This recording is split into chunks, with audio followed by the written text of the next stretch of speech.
အားလုံးပဲမင်္ဂလာပါ Achievement System Revamp ခြုံငုံတုံသက်ခြင်းကနေကြိုဆိုလိုက်ပါတယ်ဒီ Achievement System ရဲ့ပြီးပြည့်စုံတဲ့ပြန်လည်တည်ဆောက်မှုမှာပြောင်းလဲမှုတွေအများကြီးပါဝင်နေတာမို့လို့ချက်ချင်းပဲစလိုက်ကြရအောင် Highlight Notification ကတော့ feature အသစ်ဖြစ်ပြီးတင်ရဲ့ Amway ကစားဟန်တွေကိုလူတိုင်းမြင်နိုင်အောင်ပြသပေးမှာဖြစ်ပါတယ်တင်နေတဲ့ Highlight Test တွေကိုပြီးအောင်လုပ်ပြီး Achievement Medal တွေရယူနိုင်ပါတယ်အစင်းမြင်နိုင်တဲ့ Achievement Style 6မျိုးရှိပြီးဒါတွေကိုအစင်းမြင်ခြင်းဖြင့် Achievement Style Plate တွေဖြင့်အထူးသီးသန့်ရောင်းချဲ skin တွေကိုပါရရှိနိုင်မှာဖြစ်ပါတယ် Achievement Style Level တွေကို Season တစ်ခုစီမှာ reset ပြန်လုပ်ပေးမှာဖြစ်ပြီးစိန်ခေါ်မှုအသစ်တွေကိုလည်းထည့်သွင်းပေးထားမှာပါဒီစနစ်အသစ်မှာ Achievement တစ်ခုစီရဲ့ကမ္ဘာလုံးဆိုင်ရာပြီးဆုံးမှုရာဂိုင်နှုန်းကိုပြသပေးမှာဖြစ်ပြီးအချိန်ကန့်သတ်ရှိတဲ့ Achievement တွေအတွက်အထူးသီးသန့်ပြသမှုတွေလည်းပါဝင်လာမှာဖြစ်ပါတယ်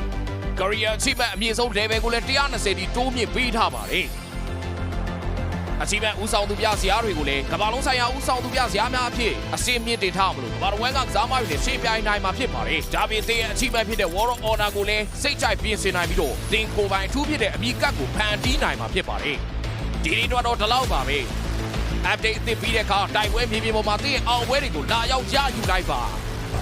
။